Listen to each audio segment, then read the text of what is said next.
Amazing facts India సమర్పించు దానియేలు మరియు ప్రకటన గ్రంథ ప్రవచనములు.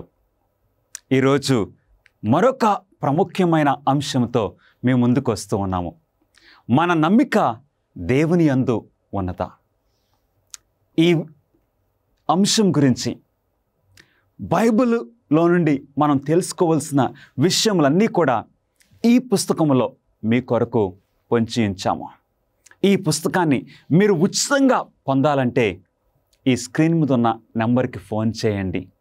మీకు ఉచితంగా పంపించడానికి మేము ఆశపడుతున్నాము. లేక ఆ వెబ్సైట్ని దర్శించండి. మన నమ్మిక దేవుని యందు ఉన్నదా? ఇది ఉచితంగా మీ చేతుల్లో పెట్టాలని మేము ఆశపడుతున్నాము. ఈ ప్రాముఖ్యమైన అంశాన్ని మనం చదువుకోకముందు ప్రార్థన చేసుకుని ప్రారంభించుకుందాం. మహాపరిశుద్ధుడైన మా ప్రియ పరలోకపు తండ్రి, మా సర్వాధికారి, ఈ సమయమందు మీ పరిశుద్ధాత్మను మాకు బోధకునిగా అనుగ్రహించి నీ వాక్యం ద్వారా మా హృదయాలతో మాట్లాడమని, ఈ వాక్య పరిచర్య ద్వారా మా ప్రభువైన యేసుక్రీస్తు వారు మహిమపరచబడినట్లు మీరు నడిపించుకోమని మా ప్రభువును మీ ప్రియకుమారుడైన యేసుక్రీస్తు నామములో అడిగి వేడుకొంచున్నాము తండ్రి. ఆమేన్. మన నమ్మిక ఎవరి యందు ఉన్నది? దేవుని యందు ఉన్నదా లేదా మనము చూసుకోవలసిన విషయము మనకున్నది. ఆదికాండము 28వ అధ్యాయంలో మనకు ఒక మంచి సంఘటన కనపడుతూ ఉన్నది. ఇస్సాకుకు 2 కుమారులు, ఏశావు పెద్దవాడు, యాకోబు చిన్నవాడు.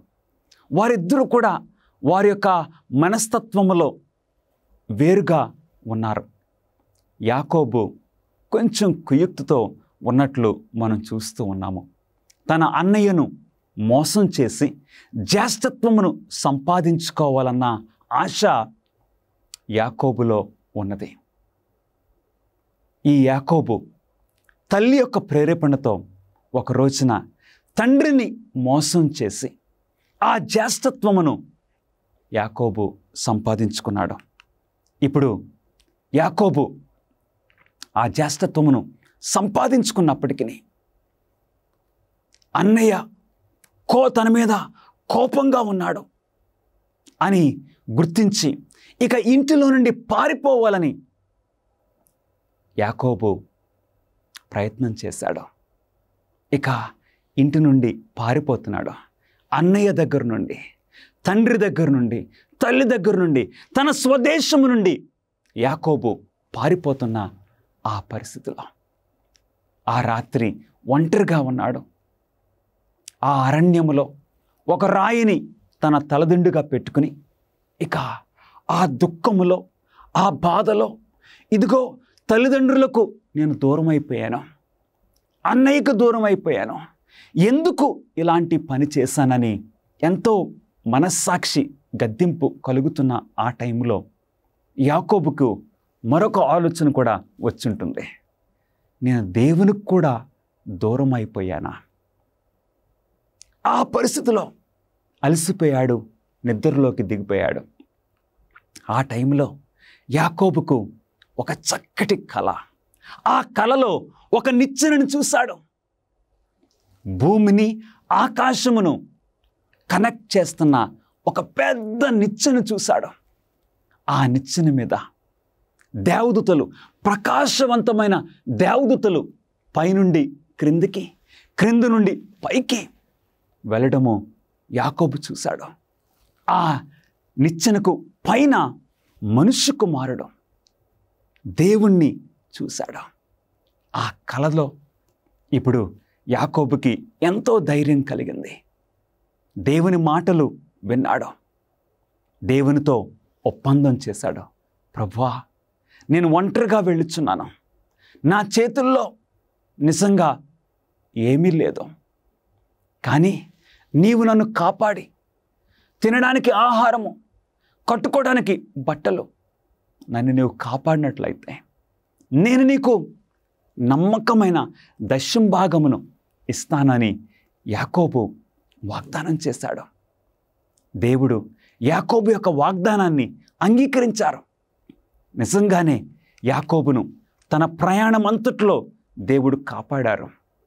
తినడానికి ఆహారము, ధరించుకోవడానికి బట్టలు, అంత మాత్రమే కాదు, 20 సంవత్సరాల తర్వాత ఈ యాకోబు అదే స్థలానికి తిరిగి వచ్చాడు.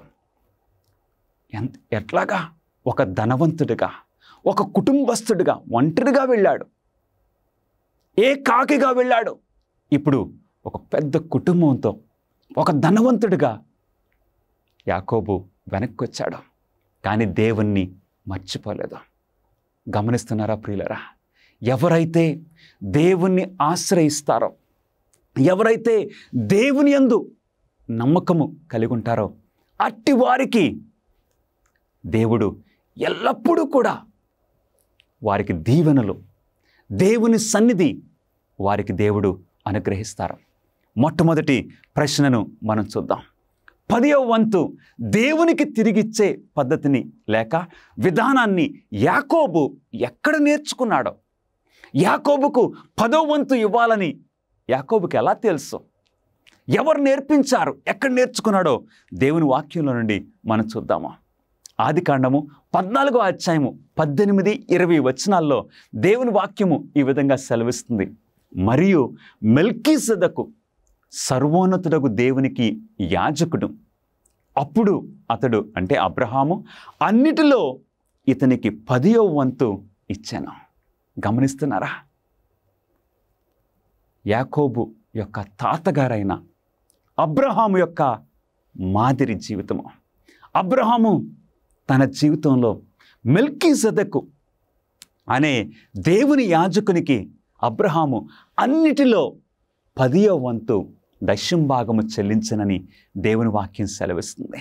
అంటే మన పితరులు దశమ భాగమును దేవునికి తిరిగి ఇవ్వడంలో వారి యొక్క నమ్మకాన్ని తెలియచేశారు, వారు పాటించారు. అది అబ్రహాము దగ్గర నుండి ఇస్సాకు నేర్చుకున్నాడు, ఇస్సాకు పాటించాడు. ఇస్సాకు నుండి యాకోబు నేర్చుకున్నాడు, యాకోబు పాటించాడు. ఆ విధంగా దేవునికి 10వ వంతు చెల్లించటము వారు, మన పితరులు అలవాటు చేసుకున్నారు.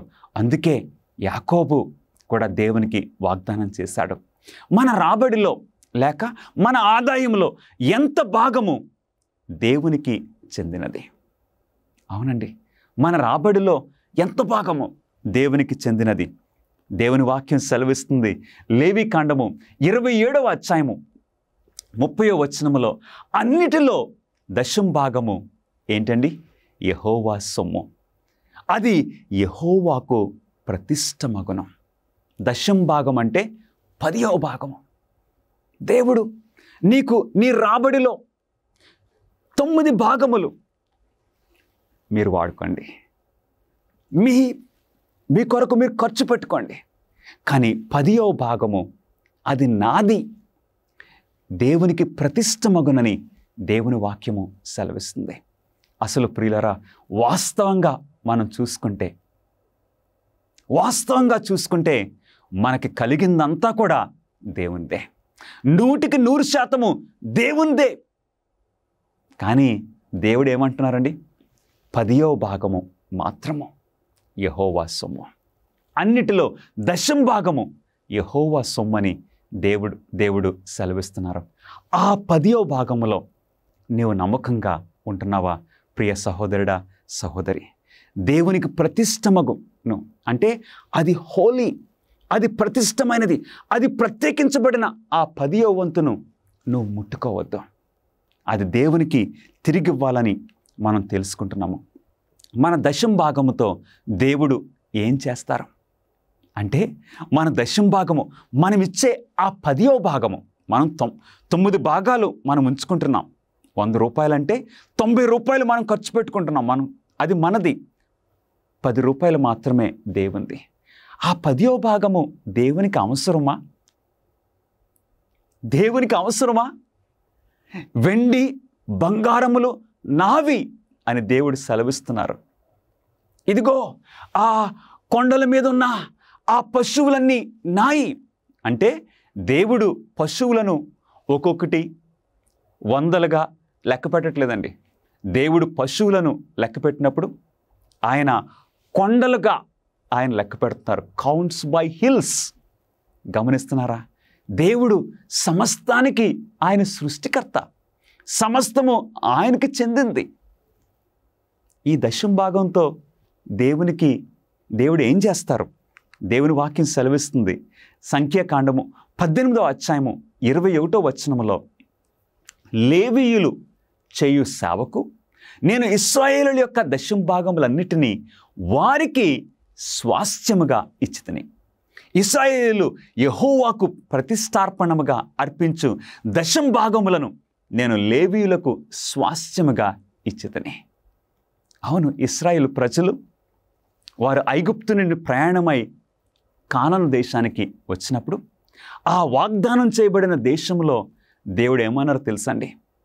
ఆ 12 గోత్రాలకి ఆ భూమిని అంతా కూడా పంచినప్పుడు లేవీయులకు వారు పంటలు పండించుకోవడానికి ఆస్తిని ఇవ్వలేదు. లేవీయులు ఫుల్ టైం దేవుని యొక్క గుడారములో సేవ చేయాలి, దేవుని యొక్క ఆలయంలో పరిచర్య చేయాలి.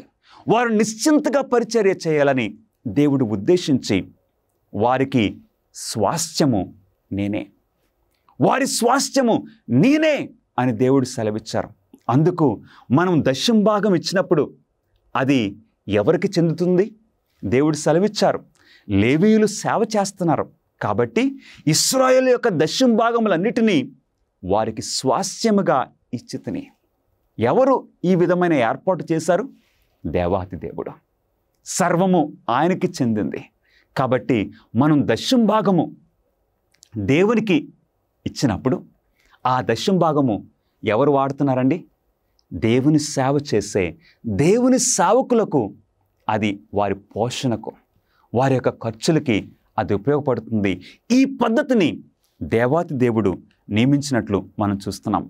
ఆలయ కృత్యములు జరిగించువారు ఆలయము వలన జీవనము చేయుచున్నారనియు, బలిపీఠమునొద్ద కనిపెట్టుకొని యుండువారు బలిపీఠముతో పాలువారై ఉన్నారని మీరు ఎరుగరా? అలాగున సువార్త ప్రచురించువారు సువార్త వలన జీవింపవలనని ప్రభువు నియమించున్నాడు. గమనిస్తున్నారా ప్రియులరా?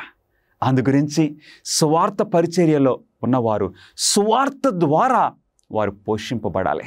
మనమిచ్చే ఆ దశం భాగము వారికి చెందుతుందని దేవుడు ఉద్దేశించారు. సిలువలో ముగిసిన తర్వాత పాత నిబంధన మోషే ధర్మశాస్త్రములో దశాంశముల విధానము భాగమా? ఏం జరిగింది? మన ప్రభువైన యేసుక్రీస్తు వారు సిలువపై మరణించినప్పుడు ఈ బలులు, అర్పణలు, ఈ నైవేద్యములు, ఈ గొర్రెలను వధించటము, ఇలాంటి విషయములన్నీ కూడా సిలువకు కొట్టివేయబడినవని మనం నమ్ముతూ ఉన్నాము. ఇప్పుడు ఆ కొట్టివేయబడిన ఆ విషయాల్లో దశమ భాగం ఇచ్చే ఈ పద్ధతి కూడా కొట్టివేయబడిందా అన్నది మనకు ప్రశ్న. సమాధానం ఏంటో మనం చూద్దాం. ఆదికాండము 28వ అధ్యాయము 20వ వచనములో, అప్పుడు యాకోబు నీవు నాకిచ్చు యావత్తులో 10వ వంతు నిశ్చయముగా నీకు చెల్లించదనని మొక్కుకొనెను. మోషే కంటే ముందు, గమనిస్తున్నారా? మోషే కంటే అనేక సంవత్సరాల కంటే ముందు ఇక్కడ యాకోబు అంటున్నాడు, దేవా నాకిచ్చు యావత్తులో 10వ వంతు నిశ్చయముగా నమ్మకంగా నీకు చెల్లిస్తానని యాకోబు మొక్కుకున్నాడు. అవును ప్రియులరా, అబ్రహాము పాటించాడు. మోషే కంటే ముందు, మోషే ధర్మశాస్త్రం కంటే ముందు దేవుడు ఈ దశమ భాగమును ఏర్పాటు చేశారు. కాబట్టి ఇది మోషేతో ప్రారంభమైంది కాదు, మోషే టైంలో ప్రారంభమైంది కాదు, అది ఆది నుండి మన పితరులు చేస్తూ ఉన్నారు.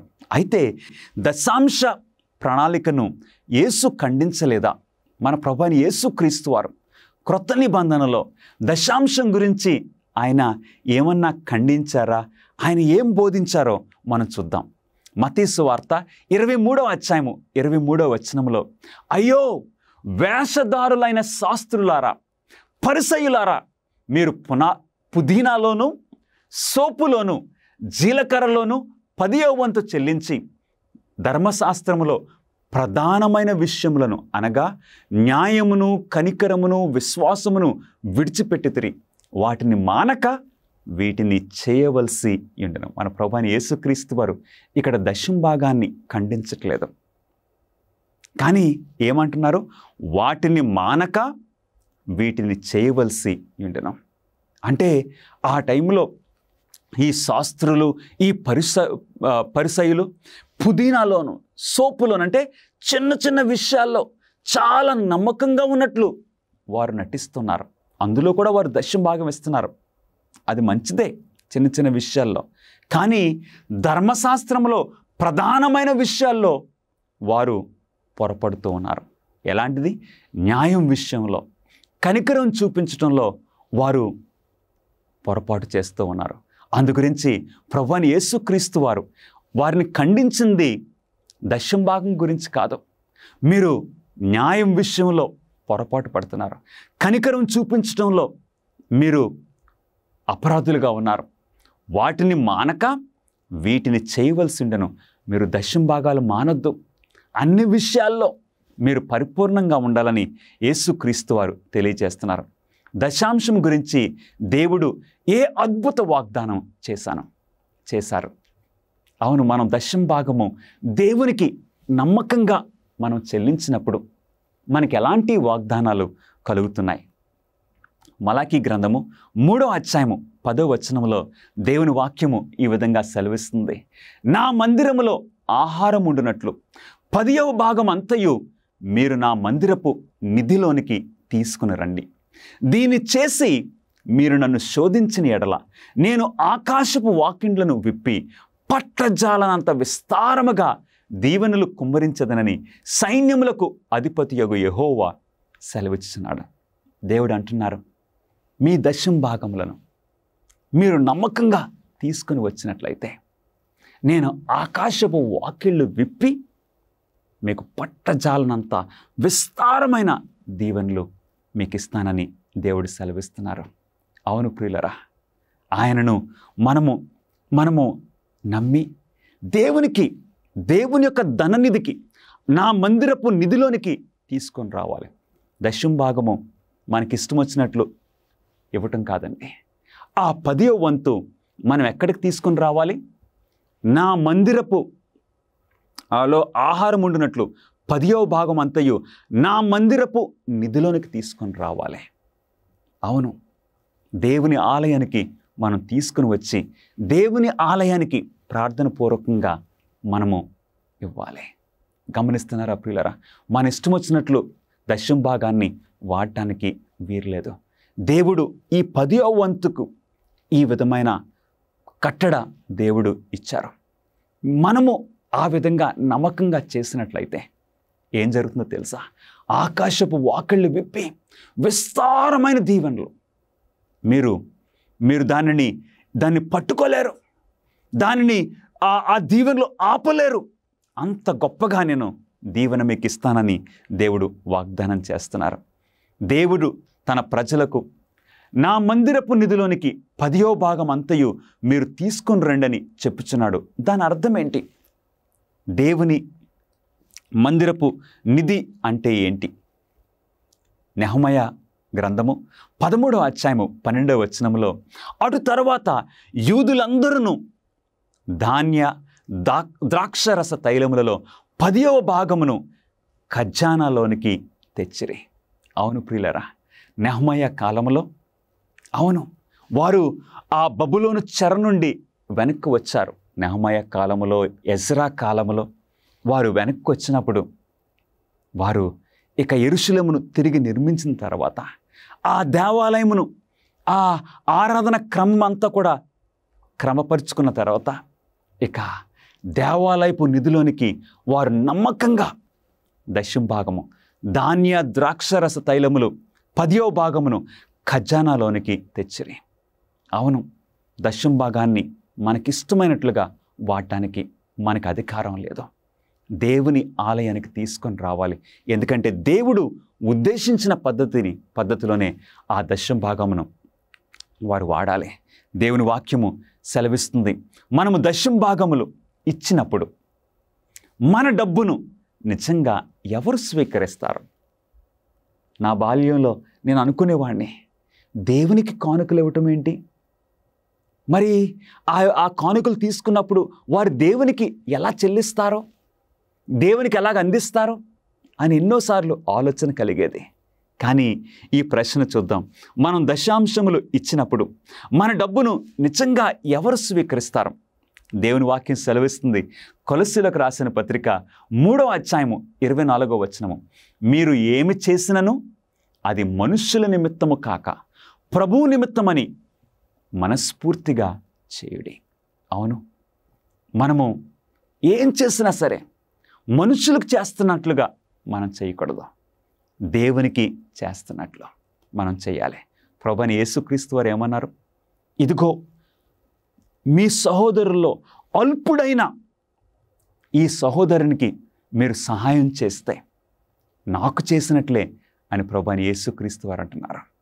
అవును, యేసుక్రీస్తు వారిని కొంతమంది అడుగుతున్నారు, ప్రభువా నీవెప్పుడు ఆకలిగా ఉండి మీకు అన్నం పెట్టాము, మీరెప్పుడు దాహంగా ఉండి మీకు ద్రాహమునిచ్చాము, మిమ్మల్ని ఎప్పుడు దిగంబరిగా చూసి వస్త్రాలు కప్పాము అన్నప్పుడు ప్రభువైన యేసుక్రీస్తు వారు అంటున్నారు, మీ సహోదరుల్లో అల్పుడైన అలాంటి వ్యక్తికి చేస్తే నాకు చేసినట్లే. అందుకు మనం ఏ మంచి పని చేసినా అది మనుషుల కొరకు కాదు, ప్రభువు కొరకు మనం చేస్తున్నామని, క్రీస్తు కొరకు మనం చేస్తున్నామని మనస్ఫూర్తిగా మనం చేయవలసినాము. ఒక రోజున మదర్ తెరెసాని అడిగారు, ఏమని? అమ్మా, మీకు ఎలాగొస్తుంది మనసు? ఆ కురుపులతోనూ ఆ జబ్బులతోనూ ఉన్న వారిని ముట్టుకోవడానికి మీకు ఎట్లాగా ఆ ప్రేమ పుడుతుంది? నేను ఆ వ్యక్తికి చేయట్లేదు, నేను క్రీస్తుని చూస్తున్నాను ఆ వ్యక్తిలో, నేను క్రీస్తుకు చేస్తున్నాను అని ఆమె సమాధానం ఇచ్చారు. అవును ప్రియులరా, మనము ఈ దశమ భాగములు లేక ఈ కానుకలు ఇచ్చినప్పుడు మనుషులకు ఇస్తున్నట్లు కాదు, ప్రభు నిమిత్తము ఇస్తున్నట్లు మనము గమనించాలి. హెబ్రీయులకు రాసిన పత్రిక 7వ అధ్యాయము 8వ వచనంలో, మరియు లేవి క్రమము చూడగా చావునకు లోనైన వారు 10వ వంతులను పుచ్చుకొనుచున్నారు. అయితే ఈ క్రమము చూడగా జీవించుచున్నాడని సాక్ష్యము పొందినవాడు అంటే యేసు పుచ్చుకొనుచున్నాడు.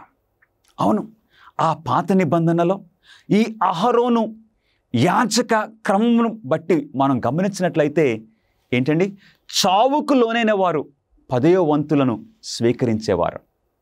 కానీ ఇప్పుడు మన ప్రభువైన యేసుక్రీస్తు వారు, మన ప్రధాన యాజకుడు, అవును మన ప్రధాన యాజకుడైన మన ప్రభువైన యేసుక్రీస్తు వారు జీవించుచున్నాడని సాక్ష్యము పొందారు. అవును, మరణము ఆయన ఆప్ చేయలేకపోయింది.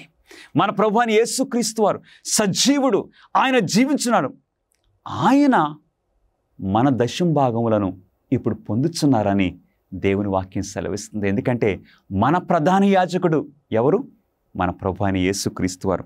అందుగురించి మనుషులకు చేసినట్లు కాదు, మనుషులు స్వీకరిస్తున్నారనే ఉద్దేశం కాదు, మనము దేవునికి ఇస్తున్నట్లు ప్రభువైన యేసుక్రీస్తు వారికి మన కానుకలను స్వీకరిస్తున్నారన్న ఆ ఉద్దేశంతో మనము దేవునికి కానుకలు ఇవ్వాలి. విచ్ఛిన్నమైపోయినటువంటి ప్రపంచంలో దేవుని యొక్క ప్రణాళిక ప్రవచనాల ద్వారా మీరు తెలుసుకోవాలని కోరుతూ ఉన్నారా?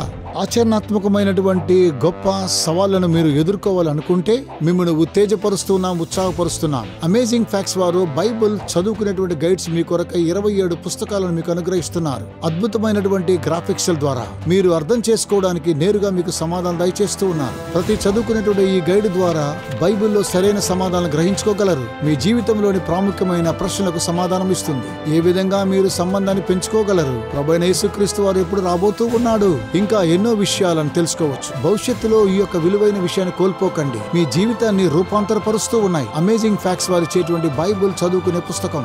ఇవి మీకు ఇంగ్లీష్ లోను, హిందీ, తమిళ్, తెలుగులో మీకు లభిస్తూ ఉన్నాయి. వేచి ఉండకండి, వెంటనే మీ యొక్క స్టడీ గైడ్స్ ను ఇప్పుడే ఆర్డర్ చేయండి. AFTV.in అనేటువంటి మా వెబ్సైట్ ని సంప్రదించి వెంటనే పొందండి. దేవునికి చెందిన నా దశాంశముతో పాటు ఆయన తన ప్రజలను ఇంకా ఏమి అడుగుచున్నాడు? దేవుని వాక్యం చూద్దాము. దశాంశంతో పాటు మనము ఏమి ఇవ్వాలి? కీర్తనలు 96వ అధ్యాయము 8వ వచనములో, యెహోవా నామమునకు తగిన మహిమ ఆయనకు చెల్లించుడి, నైవేద్యము తీసుకొని ఆయన ఆవరణంలోనికి రండి. అవును ప్రియులారా, దశం భాగము దేవునికి చెందింది. దశం భాగము దేవునికి చెందింది. దశం భాగంతో పాటు ఇంకేం తీసుకురావాలంటండి? నైవేద్యమును ఆయన ఆవరణంలోనికి తీసుకొని రావాలంటే కానుకలను హృదయపూర్వకంగా, అవును మనస్ఫూర్తిగా ఎవరైతే దేవునికి ఇస్తున్నారో వారికి దీవెనలు ఖచ్చితంగా పొందుతారు. మలాకీ గ్రంథము 3వ అధ్యాయము 8వ వచనములో, మానవుడు దేవుని యొద్ద దొంగిలినా, అయితే మీరు నా యొద్ద దొంగిలితిరి. దేని విషయంలో? మేము నీ యొద్ద దొంగిలితిమని మీరందరూ 10వ భాగమును ప్రతిష్టార్పణములను ఇయ్యక దొంగిలితిరి. గమనిస్తున్నారా ప్రియులారా? దేవుడు ఏమంటున్నారు? మనం దొంగతనం చేశామని అంటున్నారు. మనం ఎప్పుడైతే దశం భాగమును దేవునికి మనం తిరిగి ఇవ్వకపోయినప్పుడు, దేవుని సేవకు మనం కానుకలు ఇవ్వనప్పుడు మనం దొంగలుగా అయిపోతున్నాము. దేవుని దగ్గర దొంగిలిస్తున్నామని దేవుని వాక్యం సెలవిస్తుంది. ఎంత విచారకరమైన విషయమో!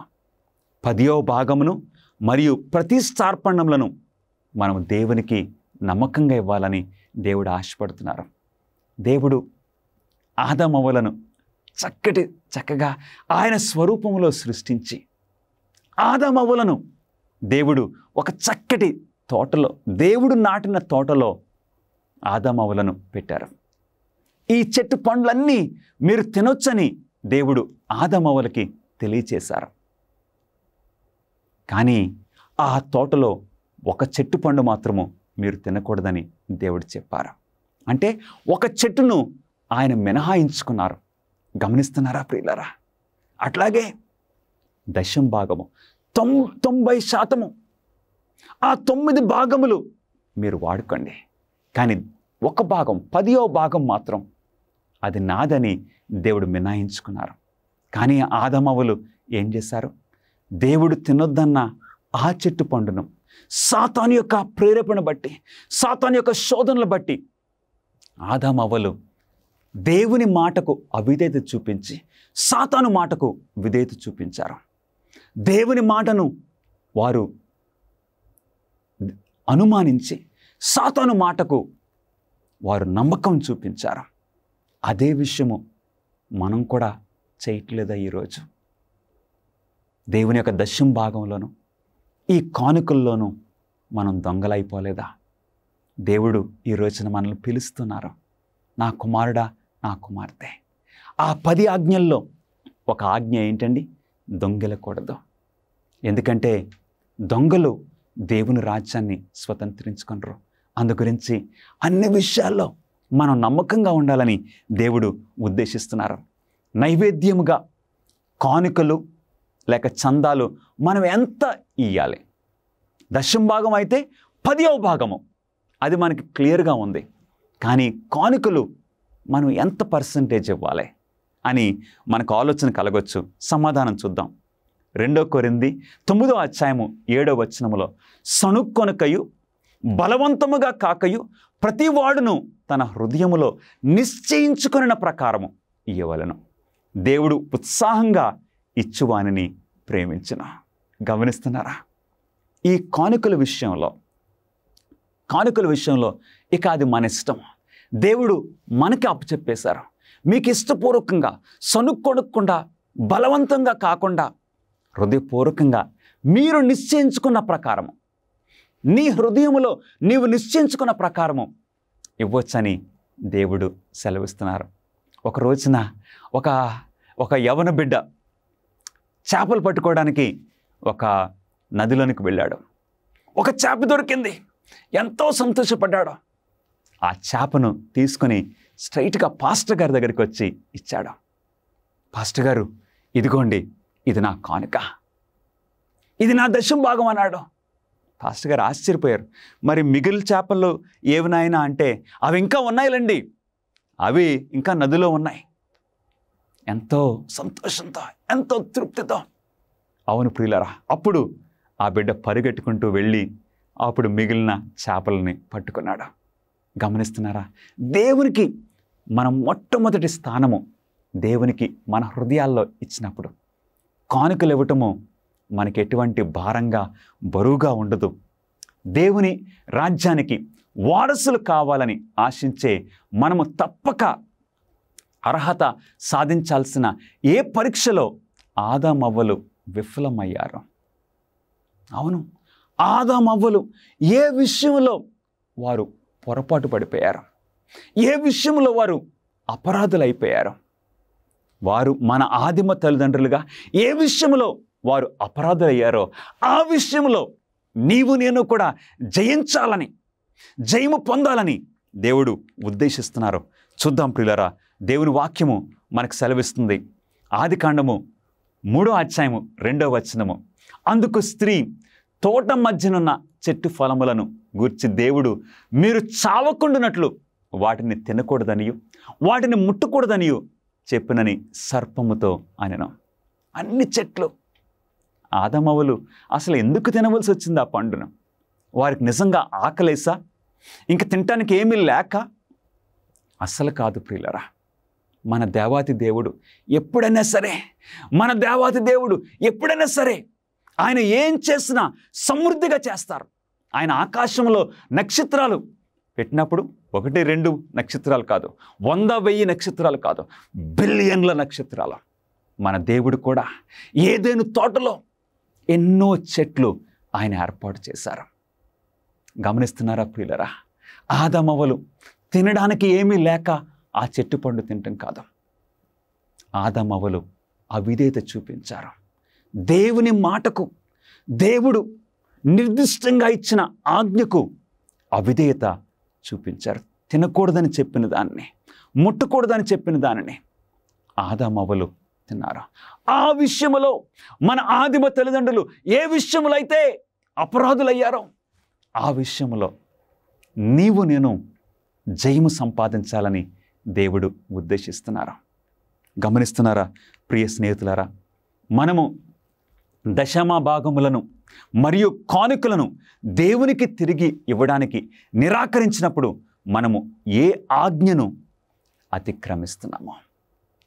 ఎప్పుడైతే దశమ భాగాలు పర్వాలేదులే, నేను ఖర్చు పెట్టుకుని ఇక మిగిలింది నేను దేవునికి ఇస్తానని మనము ఈ విధంగా కానుకల విషయంలోనూ దశమ భాగముల విషయంలోనూ అతిక్రమిస్తే మనము ఏ ఆజ్ఞను మీరుచున్నామో దేవుని వాక్యం సెలవిస్తుంది.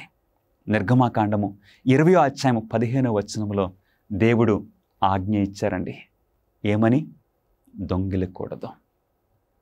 దొంగతనము మనం చేస్తున్నాం. దేవుని దృష్టిలో దొంగతనము చేయడం ఎంత ఘోరమైన విషయమో ప్రియ సహోదరుడా. ఈ రోజున ఒక దొంగగా నీవు ఉండటము దేవునికి ఇష్టం లేదా? ఒక దొంగగా నేను కనపడటము దేవునికి ఇష్టం లేదా? దేవుని కానుకల విషయంలో మనం అపరాధులుగా ఉండకూడదు. మలాకీ గ్రంథము 3వ అధ్యాయము 8వ వచనములో, మానవుడు దేవుని యొద్ద దొంగిలునా? అయితే మీరు నా యొద్ద దొంగిలితిరి. దేని విషయంలో మేము నీ యొద్ద దొంగిలితిమని మీరందరూ 10వ భాగమును ప్రతిష్టార్పణములను ఇయ్యక దొంగిలితిరి. అవును, ఎంత అవమానము దొంగతనం చేయటము. మనం దొంగతనం చేస్తూ పట్టుబట్టము ఎంత అవమానము, ఎంత విచారకరము. అన్నిటికంటే ఇంకా ఘోరమైంది దేవుని దగ్గర మనం దొంగిలించటము అంత విచారకరము. దేవుని దగ్గర దొంగిలిస్తే మనం తప్పించుకోగలమా? ప్రియ సహోదరి సహోదరుడా, నీ జీవితంలో నీవు నమ్మకంగా ఉంటున్నావా? ఈరోజు దేవుడు ఆయన వాక్యంలో నుండి మన హృదయాలతో మాట్లాడుచున్నారు. నా కుమారుడా, నా కుమార్తె, నీవు ఆజ్ఞను అతిక్రమించొద్దు. దేవుని 10 ఆజ్ఞలను అతిక్రమించొద్దు. ప్రత్యేకంగా ఈ రోజున ఈ వర్తమానం ద్వారా కానుకల విషయంలోనూ దశమ భాగముల విషయంలోనూ దేవునికి ఇవ్వాల్సిన భాగము మనం దేవునికి చెల్లించిన తర్వాత మనం మిగిలింది వాడుకున్నప్పుడు ఏం జరుగుతుందో తెలుసా? దేవుడు నడిపించుకుంటారు. ఎంత గొప్ప విషయమో మీరు గమనిస్తున్నారా? అనేక సార్లు మనం అనుకుంటాం, ఆ దశమ భాగము, ఆ కానుకలు మనం ఇచ్చేస్తే మనకు మిగిలినది తక్కువైపోతుంది, మనకి నెలంతా సరిపోతుందా అనే ఆలోచనలు మనకు కలగవచ్చు. కానీ దేవుని మాటను మనం నమ్మినట్లయితే, దేవునికి ఇవ్వాల్సిన భాగము దేవునికి నమ్మకంగా మనం ఇచ్చినట్లయితే, మన దగ్గర మిగిలిన దానిని దేవుడు ఆ నెలంతా మనకు సరిపోయేలాగా దేవుడు దానిని ఆశీర్వదిస్తారు. నా జీవితంలో నేను గమనించాను ప్రియ స్నేహితుడా, ప్రియ సహోదరి సహోదరులారా, నా జీవితంలో నేను గమనించాను.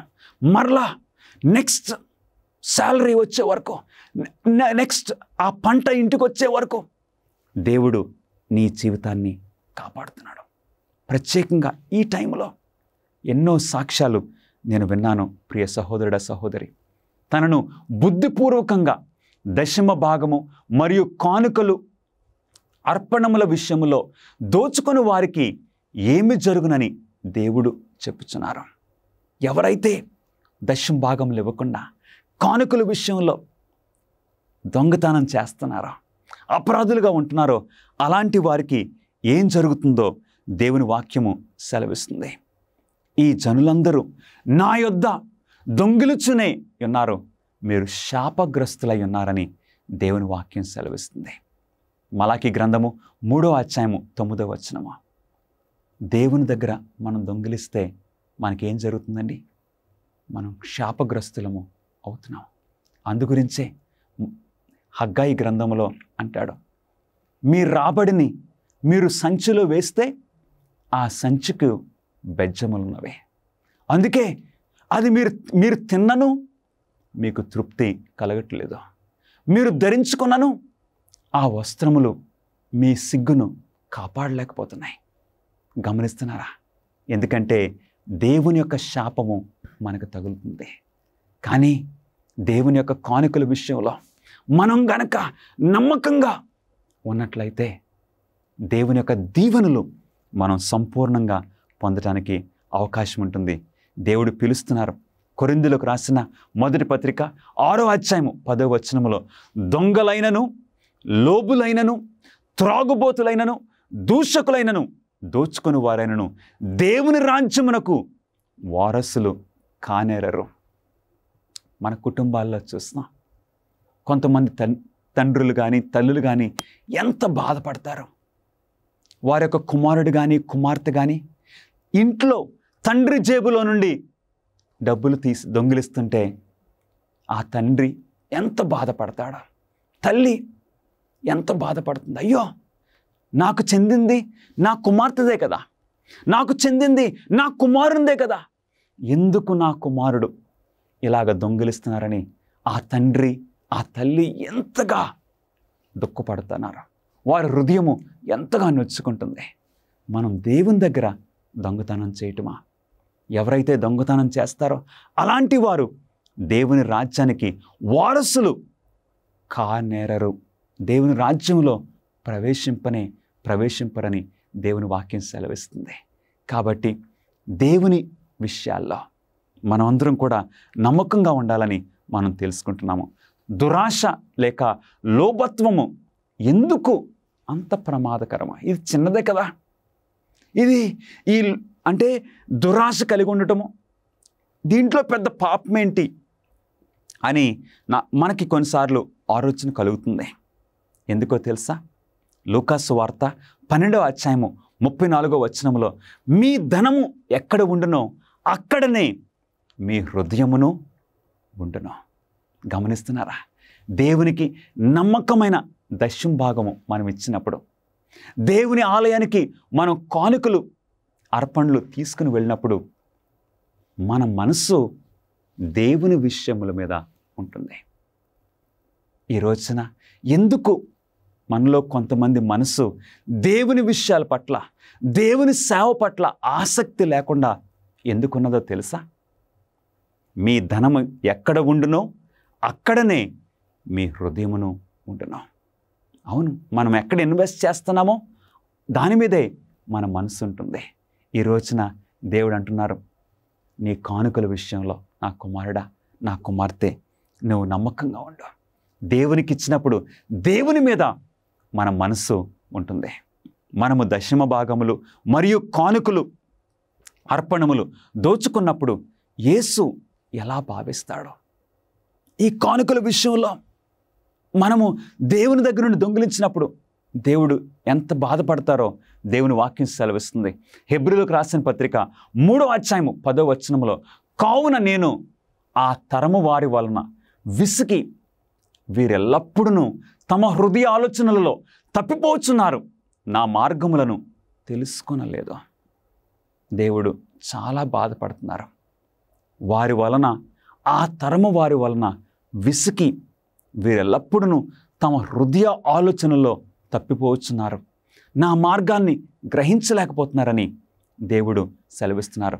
ఈ రోజున నా ప్రియ సహోదరుడా, సహోదరి, నీ ఉద్యోగం ప్రారంభంలో ఉన్నావేమో, లేక నీ రాబడిలో దేవునికి కానుకలు నీవు నమ్మకంగా ఇస్తున్నావేమో, ఇంకా నమ్మకంగా నీవు కొనసాగాలని దేవుడు ఉద్దేశిస్తున్నారు. అట్టి క్రైస్తవ జీవితము మనం జీవించాలని దేవుడు ఆశపడుతున్నారు. ఇచ్చటను గూర్చి దేవుడు ఏ ఇతర బైబిల్ సూత్రాలను మనతో పంచుకుంటున్నారు? ఈ విషయాల గురించి ఇంకేమి దేవుడు తెలియజేస్తున్నారు? కొరింథీయులకు రాసిన 2వ పత్రిక 8వ అధ్యాయము 5వ వచనములో, ఇదియుగాక మొదట ప్రభువునకును దేవుని చిత్తం వలన మాకును తమ్మును తామే అప్పగించుకొనిరి, ఇంతగా చేయుదురని మేమును అనుకొనలేదా?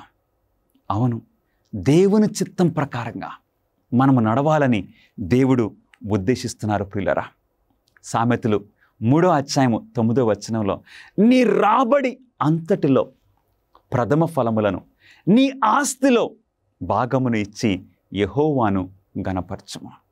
అవును, మనము దేవుణ్ణి గణపరిచే పద్ధతి ఏంటండి? మన రాబడి అంతట్లో ప్రథమ ఫలము దేవునికి చెందుతుంది. మా నాన్నగారికి కొబ్బరి చెట్లు ఉన్నాయి, కొబ్బరి తోట ఉండేది. ఆ కొబ్బరి తోటలో ప్రతి మొదటి కొబ్బరికాయ, ఆ చెట్టు కొబ్బరికాయలు కాసినప్పుడు ఆ మొదటి గెల దేవునికి చెందుతుంది. దేవునికి ఆలయానికి వెళ్ళాలి. ప్రథమ ఫలము ఆ కొబ్బరికాయలను వారు తీసేవారు, వారికి అది అలవాటు అయిపోయింది. మా నాన్నగారు నేర్పించారు. ఫస్ట్ టైం ఆ చెట్టు ఎక్కితే అప్పుడు వారు ఆ గెలను కోసి ఈ గెలను ప్రక్కన పెట్టమని ఆ సేవకులకు చెప్పేవారు. ఎందుకంటే ఇది దేవునికి చెందుతుంది, ప్రథమ ఫలము దేవునిది. నీ ఆస్తిలో భాగమునిచ్చి యెహోవాను గణపరచుము. అవును ప్రియులరా, ఆ విధంగా మనం దేవుణ్ణి గణపరుస్తున్నాము, దేవుణ్ణి మహింపరుస్తున్నాము. అందుకే దేవాలయంలో ఏమని చెప్తారండి? మన కానుకల ద్వారా దేవుణ్ణి మనము స్తుతిస్తున్నాము. ఎంత గొప్ప విషయమో. ఒక రోజున జార్జ్ మ్యూలర్ గారి దగ్గరికి కొంతమంది ఈ విలేకరులు వచ్చి ఏమన్నారంటే, అయ్యా, ఏంటి మీ జీవితము? ఎప్పుడు మూతికి చేతికి అంటారు చూడండి, హ్యాండ్ టు మౌత్ అంటారు. మూతికి చేతికి అంటే ఎప్పుడు అవసరతలోనే ఉంటున్నారు, ఎప్పుడు సమృద్ధి లేదు మీ జీవితము, ఎప్పుడు ఆహారం కొదువుగా ఉంటుంది. మూతికి చేతికి ఇలాంటి జీవితము మీరు జీవిస్తున్నారు. అప్పుడు ఆయన ఏమన్నారో తెలుసండి ఆ విలేకరులతో? అది బాగా పనిచేస్తుందండి, అదే కరెక్ట్. ఎందుకంటే ఆయన చేతి నుండి నా మూతికి, ఆయన చేతి నుండి నా నోటికి. ఎంత చక్కటి విషయమో! దేవుడు మన ప్రతి అవసరాలు ఆయన తీరుస్తున్నారు. సామెతలు 11వ అధ్యాయము 24వ వచనంలో, వెదజల్లి అభివృద్ధి పొందువారు కలరు, తగిన దానికన్నా తక్కువ ఇచ్చి లేమికి వచ్చువారు కలరు. అవును, వెదజల్లి దేవునికి కానుకలు ఇచ్చి ఇతరులకి కూడా సహాయం చేసి ఇంకా వారు అభివృద్ధి పొందుతారు. నీళ్లు పోయేవారికి నీళ్లు పోయబడును, కానీ ఎవరైతే బిగబడతారో అట్టివారు లేమికి వస్తారు. అవును ప్రియులరా, మా నాన్నగారు అంటూ ఉండేవారు, దేవునికి ఇచ్చి ఎవ్వరూ కూడా పేదవారు కాలేదు, దేవునికిచ్చి ఎవ్వరు కూడా పేదవారు కాలేదు.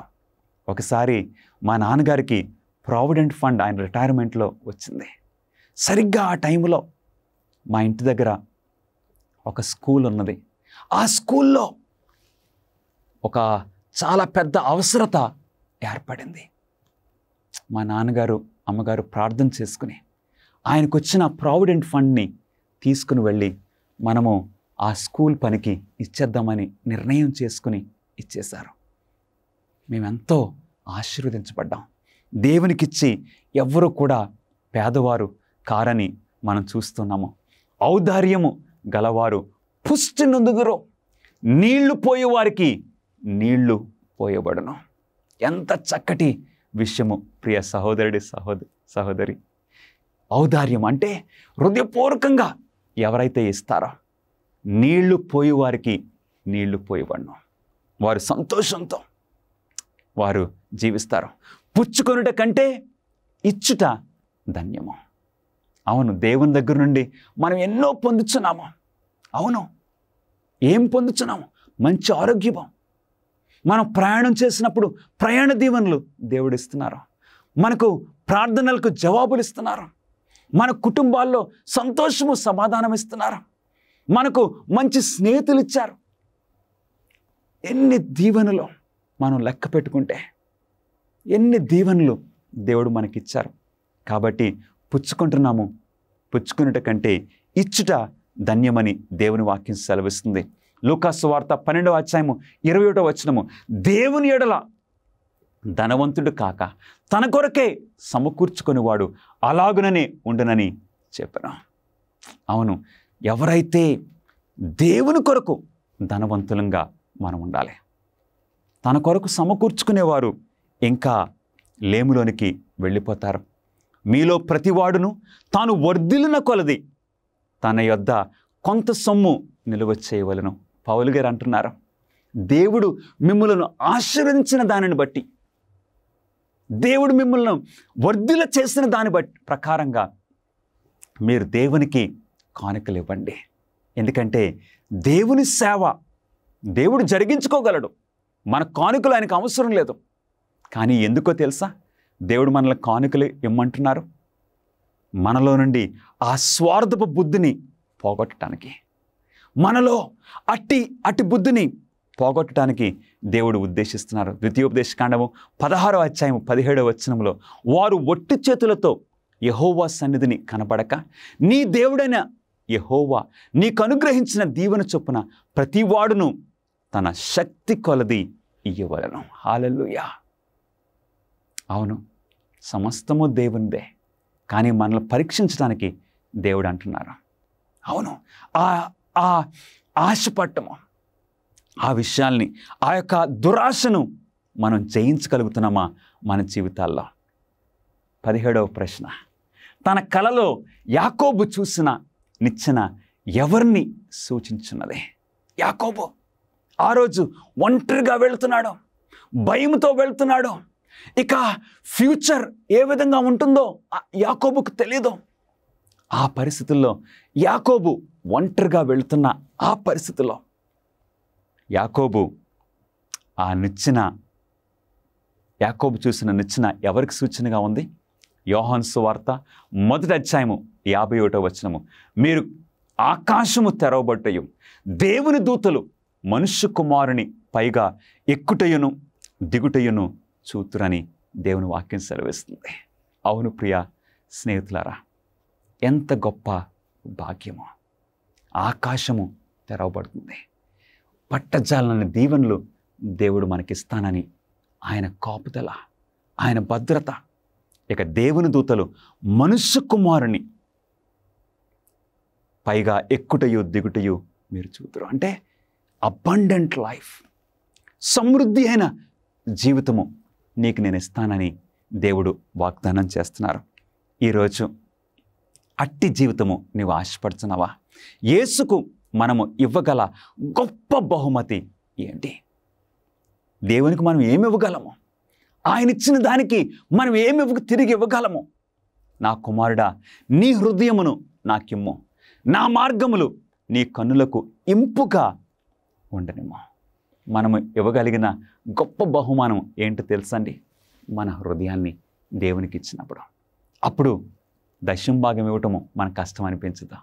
దేవునికి కానుకలు ఇవ్వటము మనకు కష్టం అనిపించదా? దేవుని కొరకు దేవుడిచ్చిన తలాంతులను ఆయన సేవ కొరకు వాడటము మనకు బరువు అనిపించదు.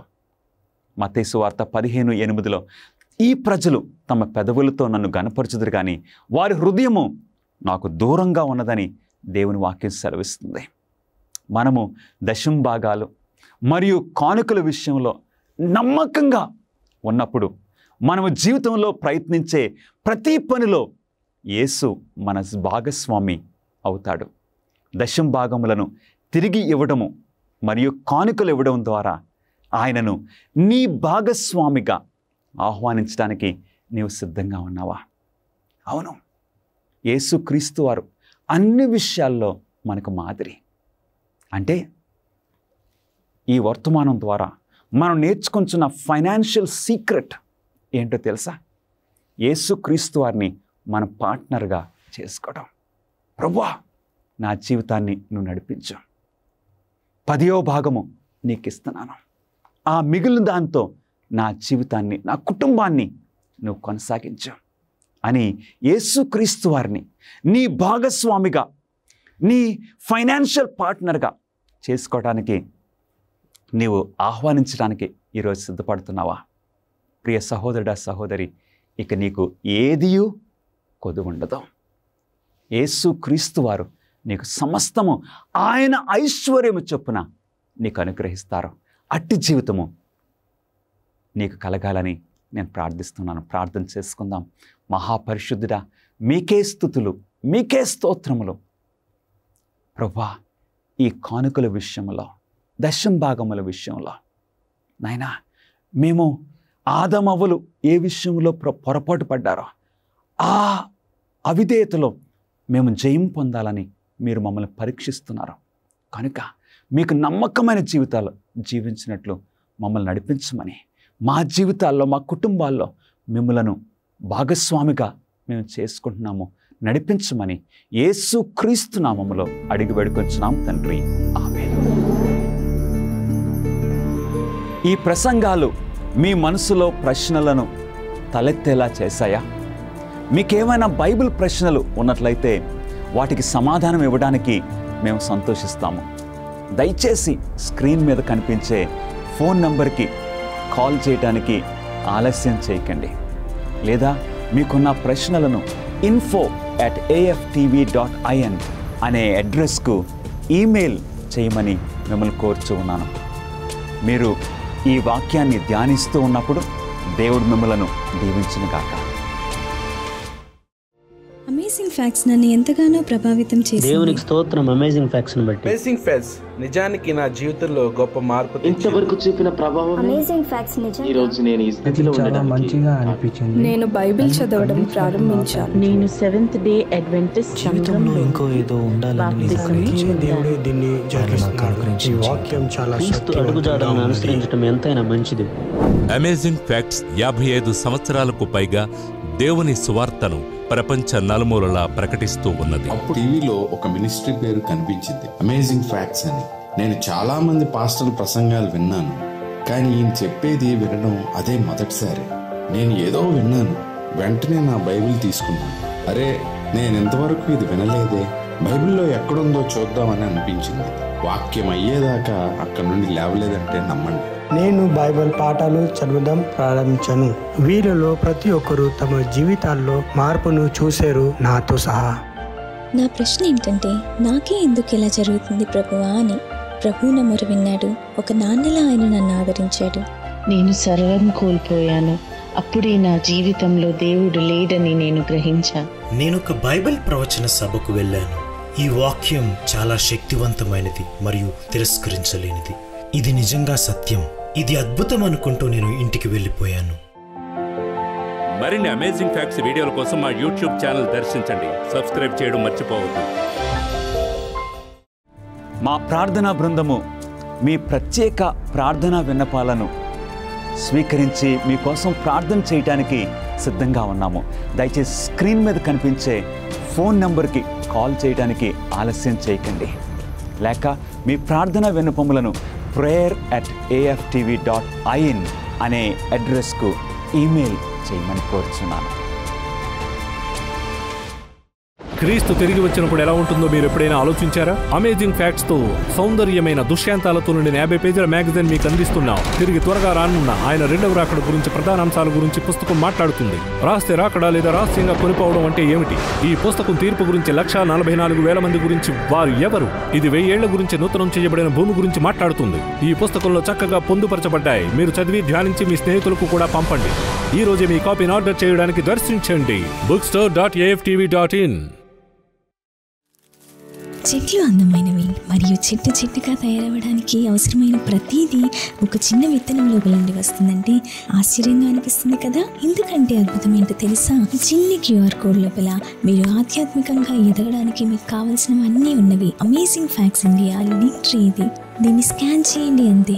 వెంటనే మీరు మా బైబిల్ అధ్యయన ప్రణాళిక, మా వెబ్సైట్, మా book store, YouTube, Facebook, Instagram, ShareChat, మీరు ఇప్పుడు కనెక్ట్ అయ్యారు. ఈ చిన్న QR కోడ్ని స్కాన్ చేయండి. ఈ రోజే మీ ఆధ్యాత్మిక ఎదుగుదలకు శ్రీకారం చుట్టండి.